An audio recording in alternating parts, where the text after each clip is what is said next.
If you are new here, my name is Tashina, and I am a homeschooling mama to 3 girls, ages 13, 8, and 4.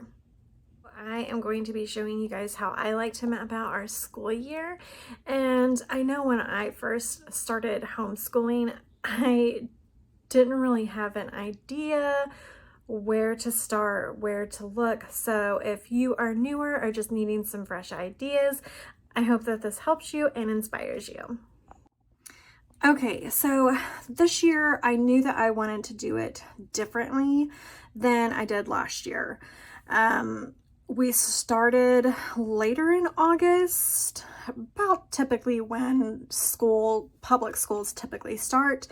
And I just didn't like how late into May we were going.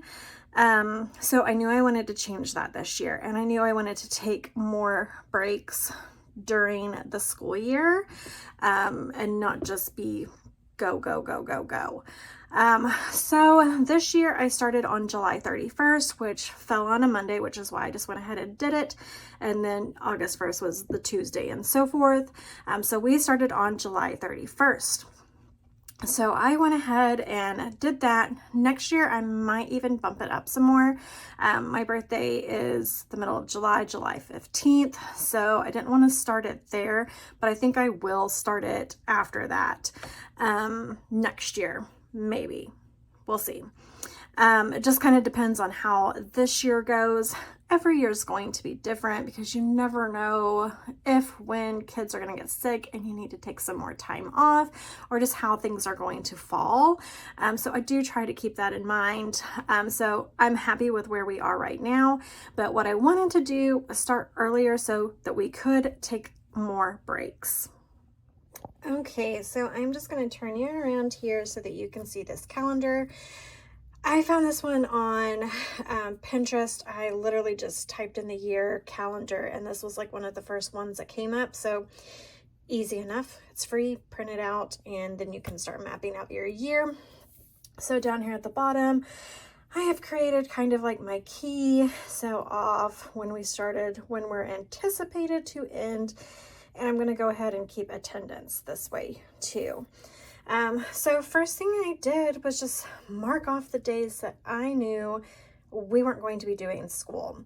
And one of those, August 29th. So anytime my child has a birthday and it lands on a school day, we're just not going to do school that day. Why not? September, that's Labor Day. And I went ahead and took off another day there. And I'll explain that here in a minute. But that's kind of what you want to do, is go through and mark off any days that you know that you are going to be off. Like for November, Thanksgiving is obviously the 23rd. I usually do the hosting, so I'm going to want the day before off so that I can prep that and then go ahead and take the Friday off. Same thing with Christmas. Go ahead and take that Friday off before, since Christmas is actually on a Monday. And January, I'm not going to take the whole week off here. We'll just take the first off for New Year's Day, but then get back into the swing of things. This always seemed like too much of a break to me, so I'm kind of shortening it a little bit. I would rather be off when it's nicer weather, if that makes sense. Not when it's cold and yucky. And then here was when school is going to be for spring break in our district. So some of their friends will be off. So I went ahead and took a couple days off there. And April 3rd is another birthday for Riley. And we just went ahead and took this whole week off instead of taking it off in March, a whole week for spring break. We'll just go ahead and take this whole week off, and anticipated to be done by May 10th, which seems really good to me. So I'm happy with that. So let me go ahead and explain a little bit further on what we're doing here. Okay, so flipping you around again. So we started here, and then this is our attendance. And I'll go ahead and color in that one because we are done with that.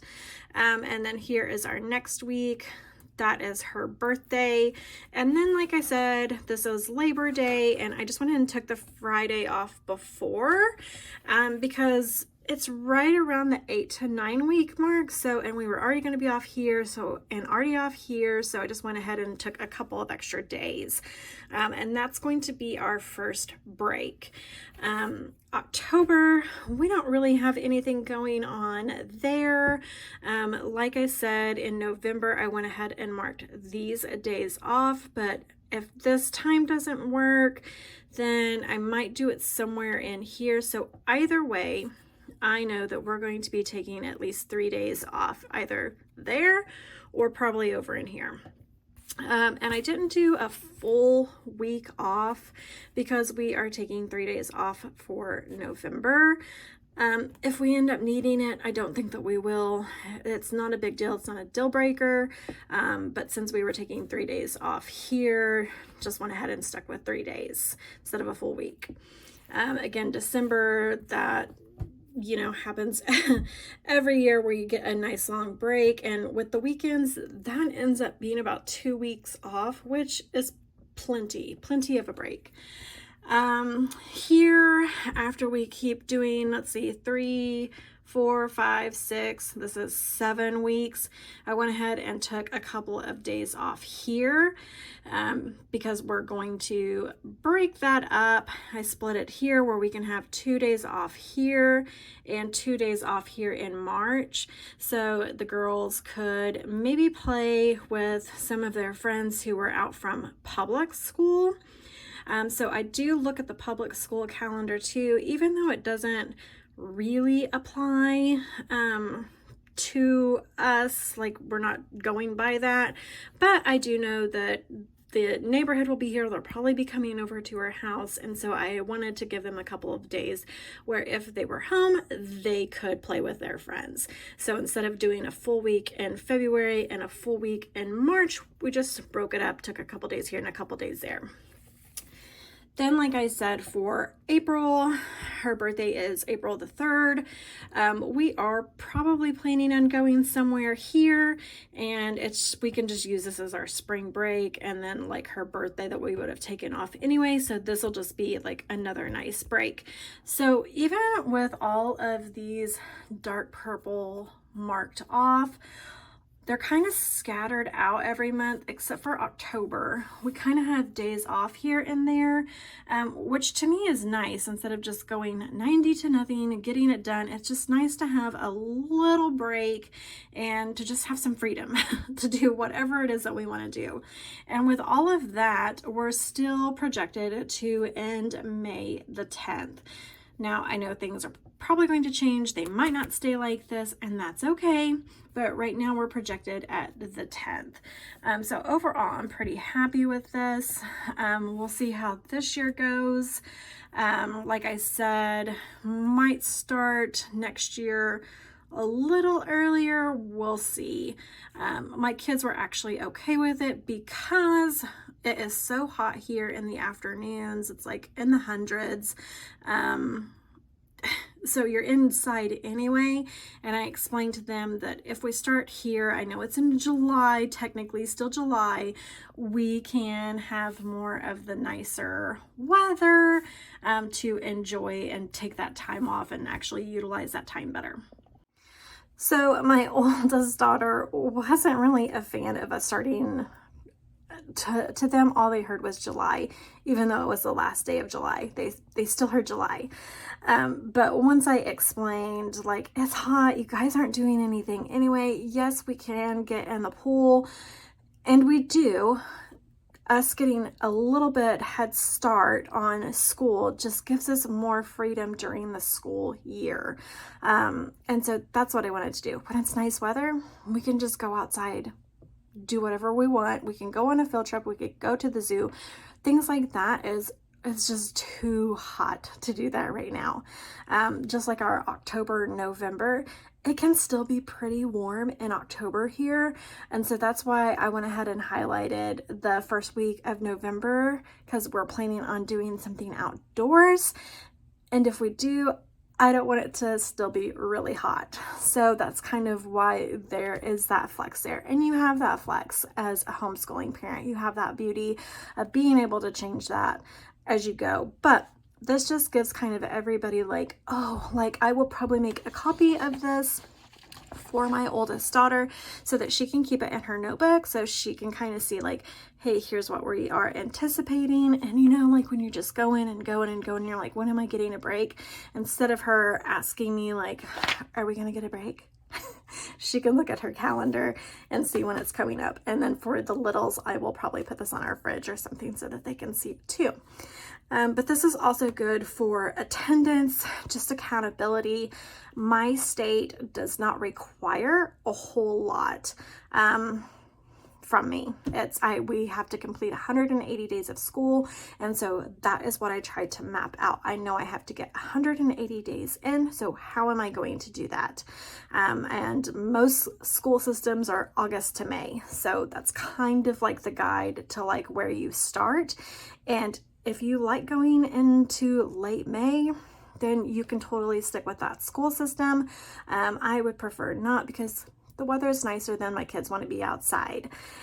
So I would rather spend the cold months inside doing school when we can. That way, when it's nice, we can get out and play. So for me too, this, gosh, probably the last couple of years, I've thought summer is just too long. And I know as a child, I did not think summer was too long. But as a parent, I realize that summer is just too long of a break. Our kids just kind of lose a certain information, and then you have to build that momentum back up again. Even with kind of doing things here and there, and I always try to plan to do that, but it doesn't always work, and we have plans, or we're doing things, we're going places more in the summertime. So that was like another one of my goals, is that I wanted to reduce the amount of summer that we were having. So is it all year schooling? No, we're still getting a break, but at the most it's about 2 months off. And like I said, I might even shorten that next year, just depending on how this year goes. I know that there is a schooling, I forget the name of it, but it's every 6 weeks. So they do, I think, school for 6 weeks and then take a week off. So there are different things that you can do, different ideas that you can look up, but I just kind of go off of my days off that we already know that we're taking off, and then I just make sure that we are penciling in days to take off, just to give everybody a much needed break, just a refresh, have some freedom, you have some freedom. Get some things done around the house that you're probably not getting done homeschooling all of your children. I know in the summer for me, it is different cleaning my house than it is now that we are homeschooling. I was able to do more deeper cleaning than I am now. I still try to keep a tidy home, but you know what I'm saying. If you are newer to homeschooling, I believe it's HSDL. I think that's what it is. I will link it down below where you can check your state, what your state requires. So I will link that down below for you to go to. I highly encourage you to do that. You should know exactly what your state is requiring of you.